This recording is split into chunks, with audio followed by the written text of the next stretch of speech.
আচ্ছা, এখানে দেখো 13 নম্বর প্রশ্নটা আমরা যদি দেখি। আচ্ছা, দেখো 13 নম্বর প্রশ্নে বলা আছে 13 নম্বর প্রশ্নে বলা আছে যে 5, 13, 21, 29, 37। তো আমরা বুঝতে পারছি যে একটা প্যাটার্ন দেওয়া আছে, ঠিক আছে। আচ্ছা, ক নম্বর প্রশ্নে বলছে,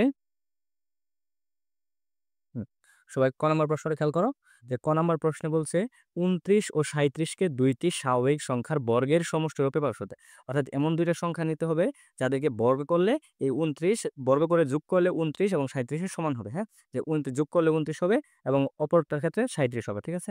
আচ্ছা, আমরা একটু খেয়াল করি, এখানে দেখো তো যে একটু সাইডে এখানে দেখো তো 29, এখানে এটাকে এমন দুইটা সংখ্যা দ্বারা মানে মিলাইবো যাদের কি পূর্ণবর্গ সংখ্যা হয়, যাতে পূর্ণবর্গ সংখ্যা দুইটা দ্বারা মিল হয়। তাহলে পূর্ণবর্গ সংখ্যা একটা হইলো কি 25 আর এটা হইলো কত 4। তো এই দুটা যোগ করলে আমি কত পাই 29, কত পাই 29, ঠিক আছে।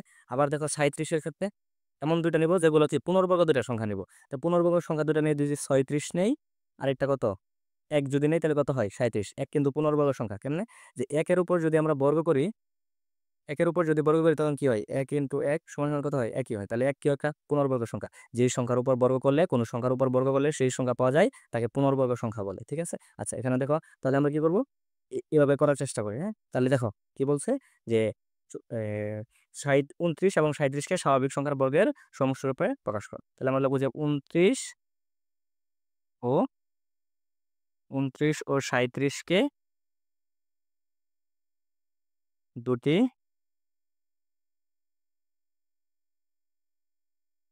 স্বাভাবিক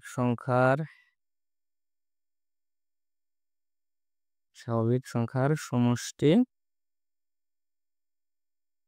রূপে প্রকাশ করা হলো,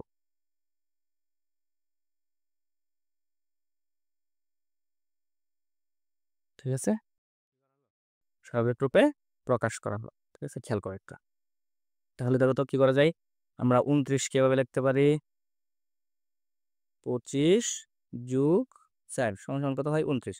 আচ্ছা, 25কে কি করা যায় দেখো তো, 5-এর উপরে বর্গ করা যায়, 5 5 25, আর 2-এর উপরে বর্গ করলে হয় 4। এই যে দেখো দুইটা স্বাভাবিক সংখ্যার বর্গের যোগফল রূপে প্রকাশ করা হয়ে গেল।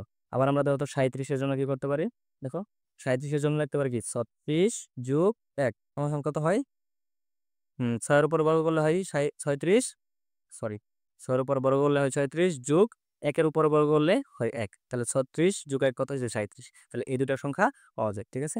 যে বর্গের স্বাভাবিক সংখ্যার সমষ্টি রূপে প্রকাশ পেল, স্বাভাবিক সংখ্যার বর্গের সমষ্টি, সরি এখানে আমি একটা কথা লিখতে ভুলে গেছি, এটা হবে কি বর্গের সমষ্টি রূপে প্রকাশ করা যায়, ঠিক আছে। আচ্ছা, তারপরে খেয়াল করা যে খ নাম্বার প্রশ্নটা যদি আমরা একটু খেয়াল করি,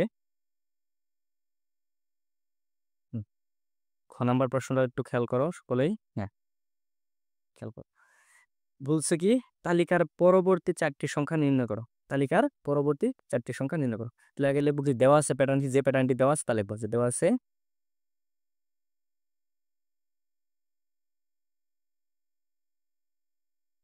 5, 13, 21, 29, 37, ঠিক আছে। দেখো, যে এখানে লক্ষ্য করলে দেখা যায়, লক্ষ্য করলে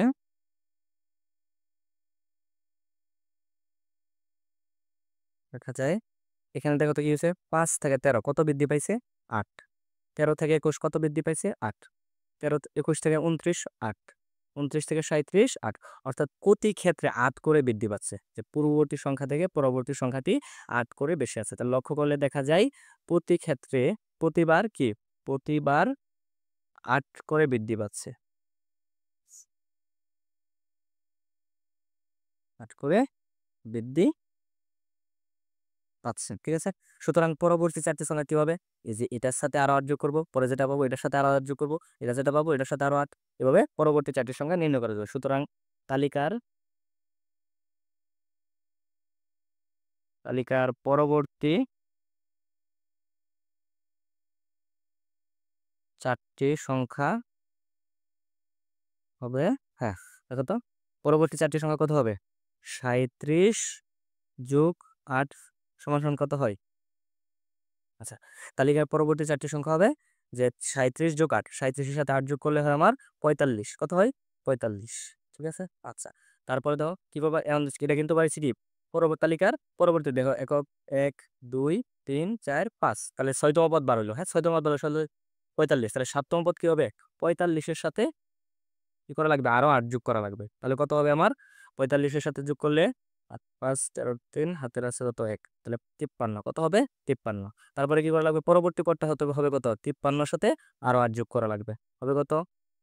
53-এর সাথে 8 যোগ করলে হয় 61। 61, তাহলে তার পরবর্তী পদটা নির্ণয় করতে আমার লাগবে কি? 61-এর সাথে আরো কি করা লাগবে? 8 যোগ করা লাগবে। তাহলে কত হবে? 69। ঠিক আছে। সুতরাং তালিকার পরবর্তী 4টি পদ কি হবে? 4টি পদ হবে 45, 53, 61, 69। ঠিক আছে। এটি হলো গিয়ে আমার পরবর্তী 4টি পদ। ঠিক আছে। আশা করি সকলে বুঝতে পারছো। তো ছোট ক নম্বর প্রশ্ন দেখো, তালিকার প্রথম 50টি পদ নির্ণয়ে 50টি সংখ্যার সমষ্টি নির্ণয় করতে বলছে। তালিকার পরবর্তী 50টি সংখ্যার সমষ্টি নির্ণয় করতে বলছে। তো এখানে একটু খেয়াল করো যে আমরা জানি সমষ্টি নির্ণয়ের সূত্র। সমষ্টি নির্ণয়ের সূত্র হলো যে কি? প্রথম পদ যোগ শেষ পদ ভাগ 2, ভাগ 2 ইন্টু হয় পদ সংখ্যা, ইন্টু পদ সংখ্যা হয়। ঠিক আছে। আচ্ছা, তো এটার জন্য দেখো তো আমার কি আছে? প্রথম পদ আছে কিন্তু শেষ পদ তো নাই। শেষ পদ কি আছে? না, শেষ পদ নাই। আমাদের যে কি করতে হবে? প্রথমে শেষ পদটা বার করতে হবে, যেখানে তালিকার শেষ পদটা মানে 50তম পদটা কত ওইটা বার করতে হবে। 50টি পদের সমষ্টি বলছে, তার মানে 50তম পদটা মানে শেষ পদ। ওই 50তম পদটা আগে বার করতে হবে, তারপরে কি করতে হবে? ওই 50টি পদের সমষ্টি নির্ণয় করতে হবে। তাহলে ছোট করে একটু খেয়াল করো, দেখো যে তালিকাটা যদি একটু খেয়াল করি তাহলে কি আছে এখানে? তো যে তালিকাটি নিম্নরূপ, তালিকাটি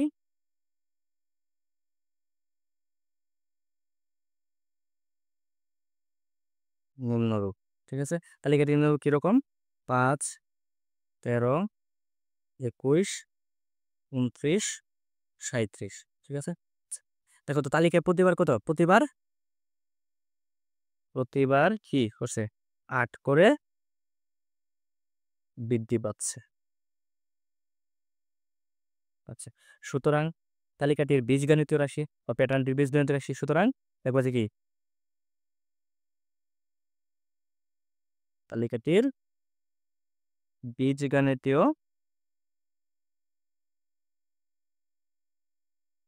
বীজগণিতীয় রাশি কি হবে? রাশি হবে। দেখো তো এটা কি করা যায়? 5 কিভাবে লেখা যায়? তো 5টা আমরা বাংলায় তাহলে লেখা যায় যে আমাদের যে পার্থক্যটা আছে ওটাকে লিখবো। লেখার পরে তো কত বিয়োগ করলে 5 হয়? 3 বিয়োগ করলে 5 হয়। তাহলে এটা কি করা যায়? দাও তো 8 কিভাবে করা যায়? এটা প্রথম পদ না? তাহলে 8 ইন্টু 1 মাইনাস 3 সমান কত হয়? প্রথম পদ পাওয়া যায়। আবার দ্বিতীয় পদের তো এভাবে নির্ণয় করে দেখো তো পাওয়া যায় কিনা। দেখো তো 8, তারপরে কি করলাম? দ্বিতীয় পদের জন্য 2 মাইনাস 3, দেখো তো কত হয়? 8 দুগুণে 16 মাইনাস 3 সমান কত হয়? 13। অর্থাৎ এই বীজগণিতের রাশি কি আছে? এখানে আমরা সাধারণ পদের জন্য কি ধরবো? ক ধরবো। ঠিক আছে। তাহলে বীজগণিতের রাশি কি হবে? 8 তম পদের জন্য হলো ক। ঠিক আছে। মাইনাস 1, 8 ক মাইনাস 1, 8 ক মাইনাস 1। তারপর সাধারণ পদটা কি হবে? বীজগণিত রাশিটা হবে 8 ক মাইনাস 1। তাহলে এই বীজগণিত রাশি দিয়ে আমরা যে কোনো তম পদ নির্ণয় করতে পারবো। ঠিক আছে। সুতরাং 50তম পদ। সুতরাং কি আমার 50টা পদের সমষ্টি বলছে, তাহলে কি আমার 50তম পদটা লাগবো। ঠিক আছে। 50তম পদটা কি আমার সূত্রের শেষ পদটাই কি আমার 50তম পদ, শেষ পদটাই 50তম পদ। ঠিক আছে। তাহলে খেয়াল করো একটু যে সুতরাং 50তম পদ কি হবে? 50তম পদ হবে 8 ইন্টু করমান কত হবে? 50 মাইনাস 1। এটা তো কত হয়? 400 মাইনাস 1, সরি 1 না, এখানে 3। এখানে তো আমরা যে 3 করছিলাম, ঠিক না? এখানে কত করছিলাম? যে 3 বিয়োগ করতে হয়েছিল, 3 বিয়োগ করতে হয়েছিল। তাহলে এখানে কত হবে? 3 বিয়োগ হবে 3। তাহলে কত হয় দেখো তো? 397। কত? 397। তাহলে তালিকার 50তম পদ কত? 397। সুতরাং এখন দেখো তালিকার প্রথম 50টি পদের সমষ্টি। তালিকার প্রথম 50টি পদের সমষ্টি নির্ণয়ের সূত্র কি? যে প্রথম পদ, তালিকার প্রথম পদ কত? তালিকার প্রথম পদ আছে আমার, তালিকার প্রথম পদ এখানে নেবো কি? প্রথম পদ যোগ শেষ পদ ডিভাইডেড বলল 2 ইন্টু হইল পদ সংখ্যা, ইন্টু পদ সংখ্যা, ঠিক আছে। আচ্ছা, খেয়াল করো, তালিকার প্রথম পদ কত? প্রথম পদ হইলো আমার 5, ঠিক আছে। প্রথম পদ হইলো 5 যোগ কত আছে এখানে 300 এত না 397 ভাগ 2 ইন্টু পদের সংখ্যা, কয়টা পদের সমষ্টি নির্ণয় করতেছি? 50টা পদের সমষ্টি নির্ণয় করতেছি, ঠিক আছে। এখানে দেখো কত আসে, 5 যোগ করলে আসে আমার কত 402 ভাগ 2 ইন্টু 50, ঠিক আছে। আচ্ছা, এখানে খেয়াল করো যে 402 রে ভাগ করলে কত হয় 201 না, 201 ইন্টু কত 50, ঠিক আছে। আচ্ছা, দেখো তো এটাতে গুণ করলে কত হয়, আছে কি 5 শূন্য 2 10 তো হয় এত, তাহলে এখানে কত আসে 10,050, 10,050। সুতরাং তালিকার প্রথম 50টি পদের সমষ্টি কত 10,050। উত্তর কত হবে? উত্তর হবে 10,050, ঠিক আছে। আচ্ছা, সুপ্রিয় শিক্ষার্থী, আশা করি এই ক্লাসটি ভালোভাবে বুঝতে পারছো তোমরা। যদি কোনো বিষয়ের সমস্যা থাকে বা কোনো বিষয় তোমরা ক্লিয়ারলি বুঝতে না পারো তাহলে কমেন্ট করে জানাবে। পরবর্তী কোনো অধ্যায় ভিডিও পেতে চাও তা কমেন্ট করে জানাও, ঠিক আছে। আজকে এই পর্যন্ত, আল্লাহ হাফেজ।